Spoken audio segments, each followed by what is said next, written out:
A 22-year-old physics student, no medical degree, no training, walked into a university library one afternoon. He sat down with a medical textbook, and in a few hours, he diagnosed a case that an entire hospital full of physicians couldn't crack. The doctors had memorized every disease in their textbooks. They could recite symptoms, name conditions, write prescriptions. But when a patient showed up who didn't match the textbook, they froze. They didn't know how to think. They only knew how to remember. That physics student was Richard Feynman. The patient was the woman he'd been in love with since he was 15, and she was dying while doctors argued over a diagnosis they'd eventually get wrong 3 times. This is the story of how a man with zero medical training proved, with his own wife's medical chart, that the people we trust with our lives had memorized medicine, but never understood it.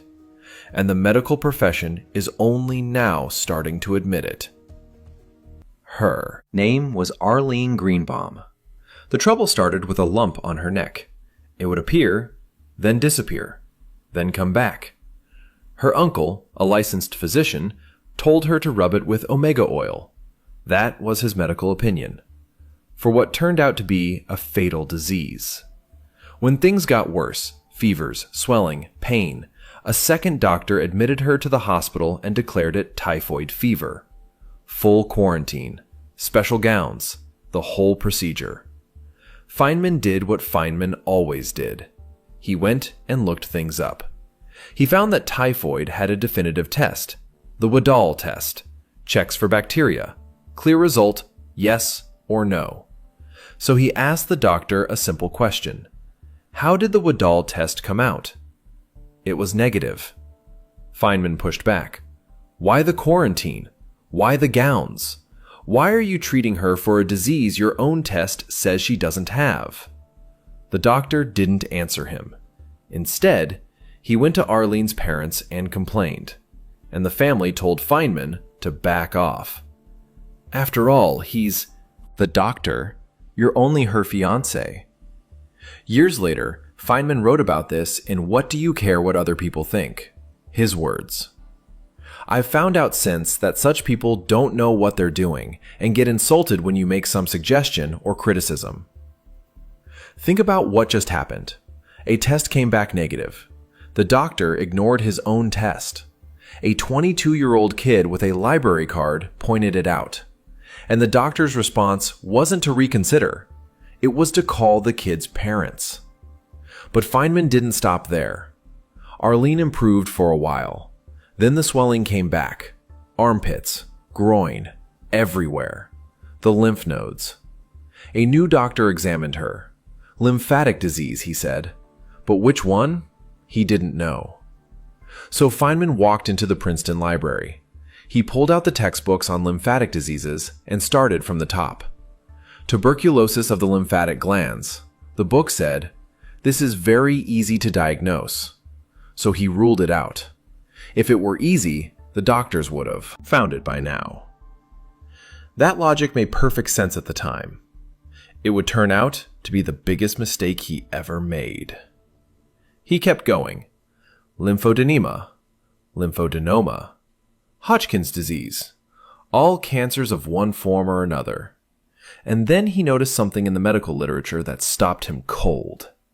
He later described it in his own words. The only difference between lymphodenema and lymphodenoma was, as far as I could make out by reading it very carefully, that if the patient dies, it's lymphodenoma. If the patient survives, at least for a while, then it's lymphodenema. 2 different names, same disease. The only variable was whether you ended up in a coffin or not. And this was the terminology trained physicians used to navigate life and death decisions. Feynman concluded the most likely explanation was incurable disease. He told Arlene, mentioned Hodgkin's by name. When Arlene next saw her doctor and asked, could it be Hodgkin's? The doctor said, well, yes, that's a possibility. Then she went to the county hospital. And the attending physician wrote the following on her chart: Hodgkin's disease, ? A trained physician wrote a question mark after his own diagnosis. A physics student, reading the same textbooks in a library, had arrived at the same level of certainty. The difference was the student didn't pretend to know more than he did. Feynman's reaction, in his own words: "So I realized that the doctor didn't know any more than I did about this problem." But the most devastating moment in this entire story happened at a meeting nobody talks about. The hospital called a special session to discuss Arlene's case. After the meeting, a nurse wheeled Arlene into the hallway where Feynman was waiting. And then a small man came running out of the meeting room, out of breath. He caught up to them and asked Arlene a single question. "Tell me, do you spit up blood? Have you ever coughed up blood?" The nurse turned on him. "Go away! What kind of thing is that to ask a patient?" She looked at Feynman and Arlene and explained. "That man is a doctor from the neighborhood who comes to the meetings and is always making trouble." Feynman wrote 3 words about this moment: "I didn't catch on." Coughing blood. That's a textbook symptom of tuberculosis, the disease Arlene actually had. That troublemaking doctor was the only person in that entire hospital asking the right question, and the system silenced him, brushed him off, called him a nuisance, because his question didn't match the official theory. After more deliberation, the hospital settled on Hodgkin's disease. Fatal. No cure. A doctor pulled Feynman aside, gave him the prognosis, then said, "We're going to tell her it's glandular fever." Feynman refused. "We've already discussed the possibility of Hodgkin's disease. I know she can adjust to it." The doctor shook his head. "Her parents don't want her to know. You had better talk to them first." What followed was an ambush. His parents, his aunts, the family doctor, all of them saying he was a foolish young man who would destroy this wonderful girl by telling her the truth. And then his sister, 11 years old, came up to him with tears pouring down her face. She beat him on the chest, told him Arlene was too good, too beautiful for this kind of pain. That broke him. He wrote Arlene a goodbye letter. If she ever discovered he'd lied, they were through. He carried it in his pocket everywhere. He went to the hospital. Arlene sat up in bed, surrounded by her parents. She looked at him and said, "Now I know how valuable it is that we tell each other the truth. They're telling me I have glandular fever, and I'm not sure whether I believe them or not. Tell me, Richard, do I have Hodgkin's disease or glandular fever?" He said, "You have glandular fever." And he died inside. 1 week later, she called him. "Richard, I want to talk to you. Come on over." He made sure the letter was in his pocket. He walked into her room. She said, "Sit down." Then she looked him in the eye. "All right, now tell me, do I have glandular fever or Hodgkin's disease?" "You have Hodgkin's disease." And he reached for the letter. Her first words, after being told she had a fatal illness, were not about dying. "God, they must have put you through hell." She was worried about him. And then she said something that defined their entire relationship. "You should have stuck by it. We know what we're doing. We are right." The final diagnosis came months later. It wasn't Hodgkin's disease either. It was lymphatic tuberculosis, probably from unpasteurized milk. Every single doctor got it wrong. The uncle with his omega oil, the specialist who treated a negative test result, the hospital that wrote a question mark. All of them. And the small doctor who asked about blood in her cough, the one they called a troublemaker. He was the closest to the truth. The system dismissed him. And Arlene paid the price. She died on June 16, 1945. She was 25 years old.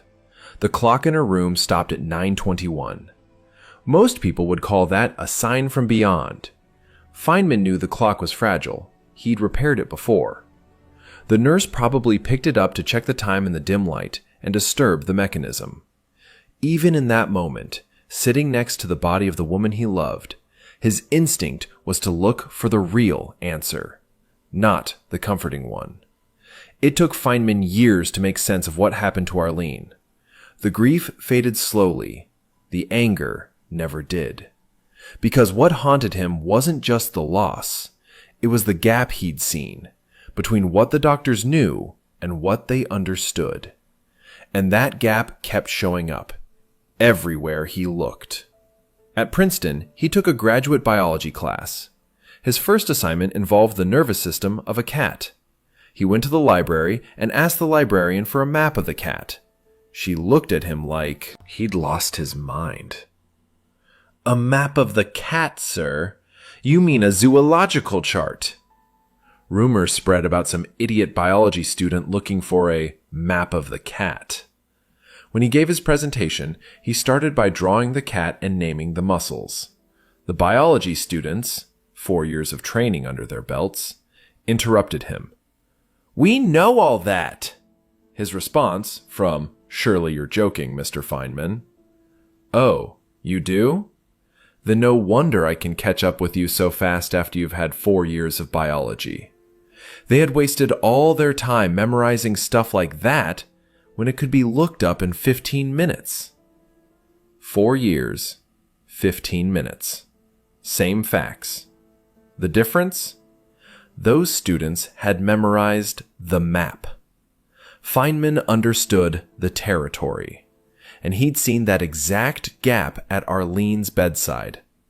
Doctors who could name every disease but couldn't think when a real patient didn't match a textbook page. In 1974, he gave this pattern a name. At the Caltech commencement, he described something he called cargo cult science. During World War II, islanders in the South Pacific watched American soldiers build airstrips. Planes landed, supplies arrived. After the soldiers left, the islanders wanted the planes to come back. So they built their own runways out of sticks, carved wooden headphones for the controllers, lit fires along the sides. Everything looked exactly right, but no planes ever landed. Feynman's point was brutal. You can follow every ritual of science, the white coats, the degrees, the studies, the peer reviews, and still have nothing. Because you skip the part that actually matters. Understanding why something works, not just knowing that it does. And he delivered the line that cuts through everything. The first principle is that you must not fool yourself, and you are the easiest person to fool. He wasn't talking about frauds. He was talking about sincere, well-meaning professionals who genuinely believe they understand because they memorize the answers and never questioned whether memorizing is the same as knowing. That was 1974. Here's what happened 52 years later. In the winter of 2026, just weeks ago, the American Academy of Ophthalmology published an editorial in their journal. The title? Cargo Cult Science. A medical journal. In 2026. Using a physicist's exact words from 1974 to describe what's happening inside modern medicine right now. The editorial pointed to what researchers call a replication crisis. Published medical studies, peer-reviewed, credentialed, official, that collapse the moment anyone tries to repeat them. They cited Feynman directly. They wrote that cargo cult science puts on the appearances of science, but does not produce results that others can reliably build upon. That wasn't a physics professor saying this. That was doctors about their own profession. That same year, JAMA Network Open reviewed 309 health videos on YouTube, all made by licensed physicians. The result? Fewer than 1 in 5 were backed by strong scientific evidence. 2 out of 3 had low or no evidence at all. And here's the part that should worry you.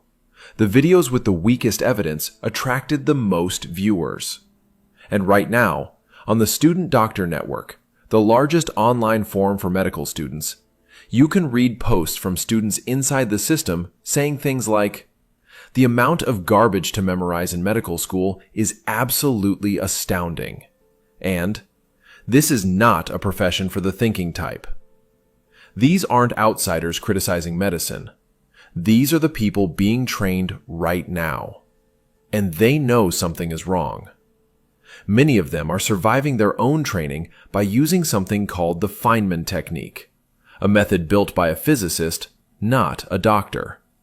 Because the system that's supposed to teach them medicine is teaching them to memorize it instead. In 1966, Feynman said it as clearly as anyone ever has.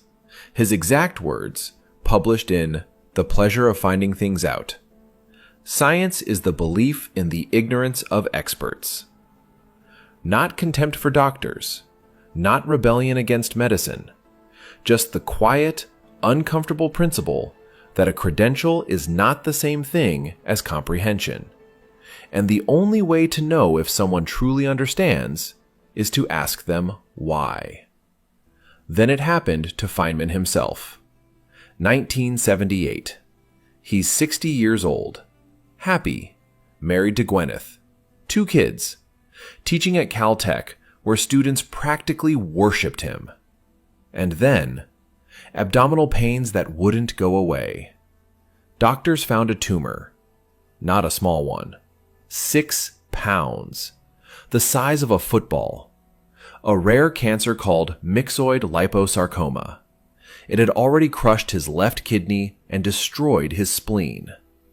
Some of his colleagues suggested the cancer was caused by radiation.